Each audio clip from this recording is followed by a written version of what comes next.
Hello and welcome back to the video series lecture. इस video में हम बात करने वाले हैं स्वॉट एनालिसिस। स्वॉट analysis is nothing but an analysis of your strength, weakness, opportunities and threats.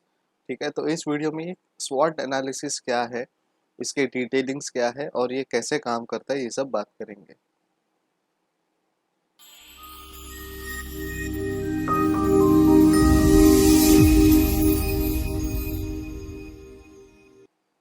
तो स्वॉट analysis is nothing but an alternative स्वॉट matrix.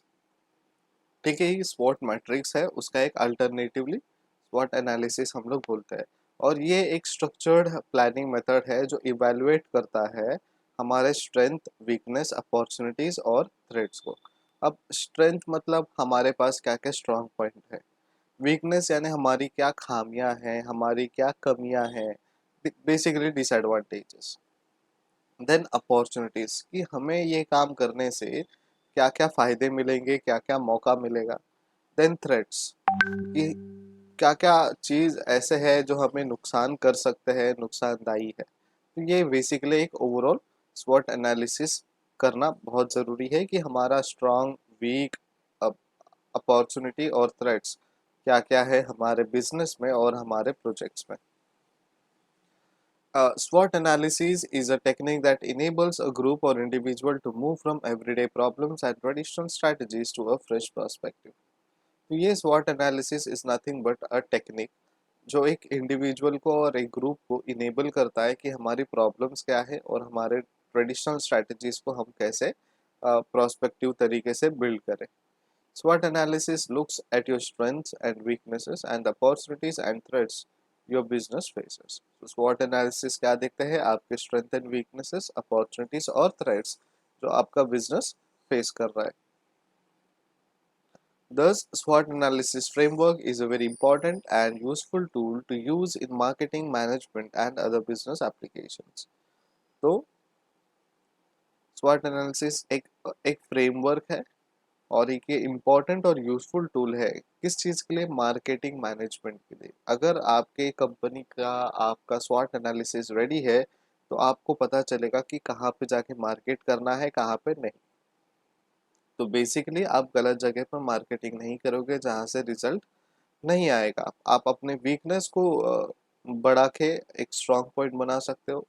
स्वॉट में आपको अपॉर्चुनिटीज पता चलती है, थ्रेट्स यानी कॉम्पिटिशन्स किन किन से है, क्या हम उन्हें फाइट कर सकते हैं, नहीं कर सकते। ये पूरा मार्केटिंग मैनेजमेंट और बाकी के जो बिजनेस एप्लीकेशन है, बिजनेस प्रोसेस है, ठीक है, ऑपरेशंस है, वहाँ पे भी हमें ये बहुत ही मदद करता है। As a basic tool, its mastery is a fundamental requirement for the marketer, entrepreneur और business person. So basically fundamental requirement क्या है? ठीक है, एक बेसिक टूल है मास्टरी का जो फंडामेंटल रिक्वायरमेंट है मार्केटिंग का। फंडामेंटल बहुत ही इंपॉर्टेंट, बहुत ही बेसिक। ठीक है, इसका कोई तोड़ नहीं, इसके अलावा कुछ और हम लोग कर नहीं सकते। ठीक है, तो ये बेसिक चीज़ है मार्केटिंग के लिए, एंटरप्रेन्योर्स के लिए और बिजनेस पर्सन के लिए। मैं तो कहूँगा ये स्टूडेंट्स के लिए भी बहुत ही इंपॉर्टेंट है, बिकॉज आप जब अपने आप को रिप्रेजेंट करते हो तो यू मस्ट नो कि आपका स्ट्रेंथ क्या है, आप किस चीज़ में माहिर हो, कौन सा चीज़ आपको बहुत अच्छे से आता है। आपकी वीकनेस क्या है, मे बी लैंग्वेज हो सकती है, इंग्लिश लैंग्वेज हो सकती है, हिंदी हो सकती है, मराठी हो सकती है, मे बी ग्रामर हो सकता है, मे बी पब्लिक स्पीकिंग हमें नहीं आती होगी, शायद हमें डर लगता है, सो ये वीकनेसेस हो सकता है।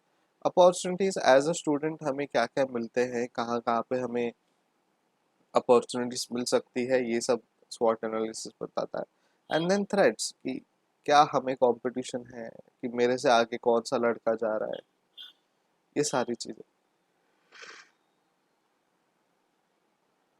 सो बेसिकली स्वॉट एनालिसिस का जो टेक्निक है वो एल्बर्ट हम्फ्री इनके नाम पे है। So technique is credited to Albert Humphrey who led a research project at Stanford Universities in the 1960s and 70s, जिन्होंने स्टैनफोर्ड यूनिवर्सिटी में 1960s और 70s में एक रिसर्च किया था। अब ये कहते हैं कि planning tool use to understand strength, weakness, opportunities and threats involve in a project. तो ये स्वॉट एनालिसिस किसके लिए करते हैं, सबसे पहले तो प्लानिंग और सेकेंडली ये फ्रेमवर्क है for organising using data information gain from situation analysis of internal and external environment. और ये फ्रेमवर्क बनाता है ऑर्गेनाइजेशन का। जे कैसे बनाता है, ऑर्गेनाइजेशंस के कुछ डेटा को लेते हैं, उसको सिचुएशनल एनालिसिस करते हैं, चाहे वो इंटरनल हो या फिर एक्सटर्नल एनवायरनमेंट हो। अब स्ट्रेंथ जब बात करते हैं हम स्वॉट एनालिसिस में, तो ये कैरेक्टरिस्टिक्स ऑफ द बिजनेस और team that give an advantage और over other in the industry. So basically ये कैरेक्टरिस्टिक्स बताता है कि हमारे टीम में एडवांटेजेस चीज क्या है जो दूसरे इंडस्ट्री में नहीं है। Then beneficial aspect of the organization or the capabilities of an organization, process capabilities, financial resources, products and services, customer goodwill and brand loyalty। ये बेनिफिट का जो एस्पेक्ट है वो हमें बताता है क्या क्या बेनिफिट हो सकते हैं, ऑर्गेनाइजेशन की कैपेसिटी क्या है, ठीक है।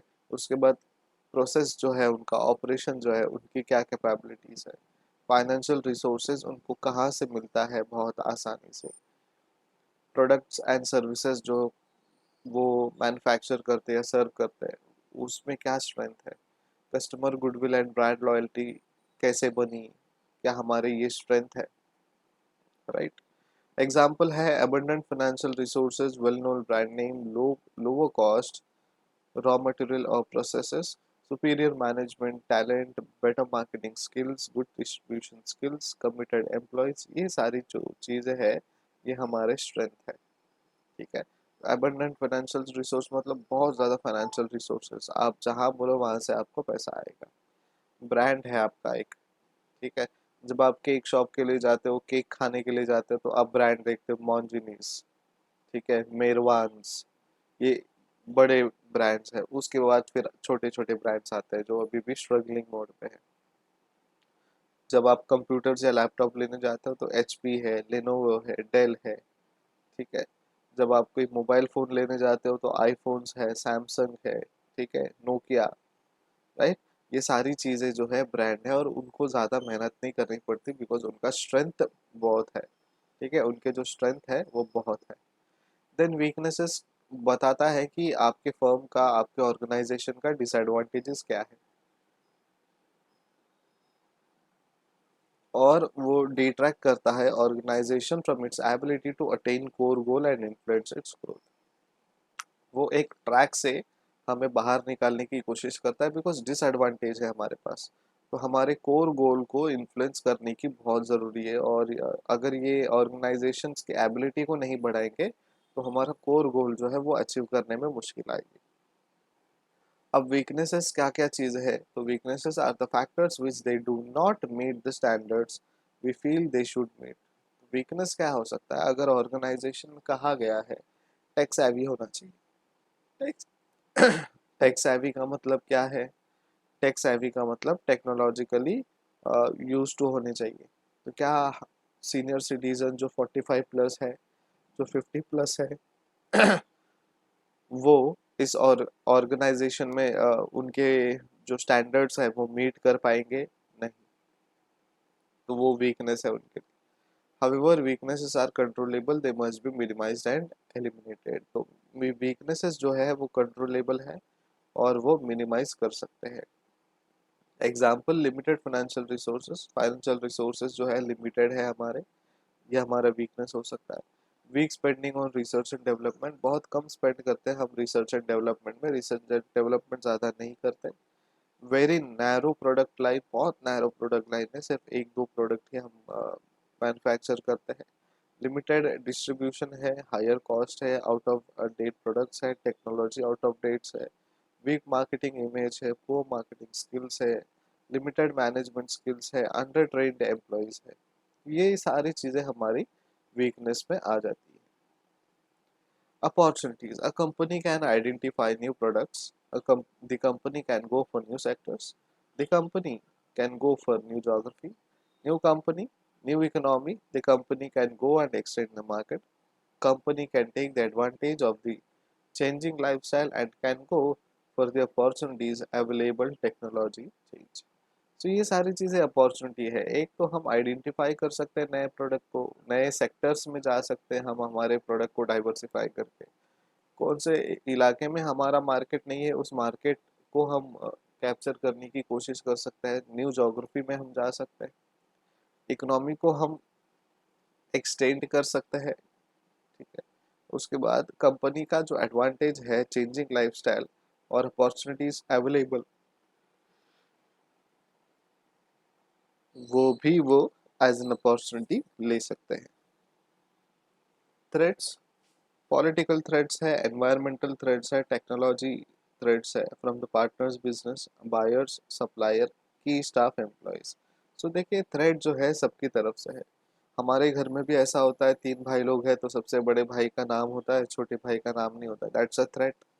अब उसको आप कुछ कर नहीं सकते, उसको आप अपने को, अपना जो वीक पॉइंट है उसे स्ट्रांग बनाओ, अपने स्ट्रेंथ्स को बढ़ाओ, अपॉर्चुनिटीज देखो कहाँ कहाँ पे मुझे अपॉर्चुनिटी मिलती है, अच्छा लड़का अच्छा भाई बनने की कोशिश कीजिए। ये थ्रेट्स को भी हम मिनिमाइज कर सकते हैं। पॉलिटिकल थ्रेट्स है, एनवायरमेंटल है, टेक्नोलॉजी, पार्टनर्स बिजनेस, बायर से, पार्टनर्स ने अगर धोखा दिया तो वो बिजनेस टूट सकता है। बायर जो है हमारे कस्टमर जो है, ठीक है, या फिर एजेंट्स बेसिकली कहेंगे हम लोग, अगर उन्होंने कंटिन्यू नहीं किया हमसे काम करना, राइट, तो मुश्किल हो जाएगी। और जो सप्लायर है वो भी बहुत इंपॉर्टेंट है। यहाँ पे कस्टमर्स भी हम ले सकते हैं बायर्स की जगह पे। ठीक है, threat from the customer, customers ने अगर एक बार लिया और दूसरी बार आए नहीं तो फिर हमारा बिजनेस उतना अच्छा नहीं चलेगा जितना चलना चाहिए। और की स्टाफ एम्प्लॉयज, ठीक है, की स्टाफ और एम्प्लॉयज का मतलब ये है कि देखिए KFC, ठीक है, KFC चिकन जो प्रोडक्ट एक ब्रांड है, वहाँ पे भी जो मसाले बनते हैं, हमने बहुत रिसर्च की, बहुत लोगों ने रिसर्च की कि ये KFC का चिकन कैसे ग्रिल होता है, क्या मसाला है उसमें, ठीक है, ये इतना क्रंची कैसे होता है। तो वो की स्टाफ मेंबर जो है वो कभी भी वहां से जॉब छोड़कर वो मसाले अपने बिजनेस के लिए यूज कर सकते हैं, right. Same goes with the cold drinks, cold drink में क्या मिलाते हैं हमें किसी को नहीं पता, बट पीने के बाद जो मजा आता है मजा आता है, राइट। सो ये बहुत इम्पोर्टेंट लोग हैं, ठीक है, ये सबसे ज्यादा इनसे भी इम्पोर्टेंट लोग हैं पार्टनर्स बिजनेस से, क्योंकि ये बिजनेस छोड़ के अपना मैनेजरल स्किल लेके, बिजनेस स्किल लेके कुछ और बना सकते हैं, लेकिन ये कुछ नया बनाएगा जो हमारे ही प्रोडक्ट को ढक देगा, राइट। सो ये एम्प्लॉयज और स्टाफ जो है बहुत इंपॉर्टेंट है। स्वॉट एनालिसिस के तीन स्टेज है। एक, आइडेंटिफाई करो, देन कंक्लूजन ड्रॉ करो और उसे ट्रांसलेट करो स्ट्रेटेजिक एक्शन में। ठीक है, अगर आपको लगता है कुछ अपॉर्चुनिटी है तो अपॉर्चुनिटीज को आइडेंटिफाई करो, ढूंढो, उसका इस्तेमाल कैसे करें वो कंक्लूड करो और उसको स्ट्रेटजीज में एक एक्शन के तौर पे उसे लेकर जाओ, ट्रांसलेट करो। So that's it from my side. Thank you so much. Keep watching, keep studying, and keep making notes. Bye bye.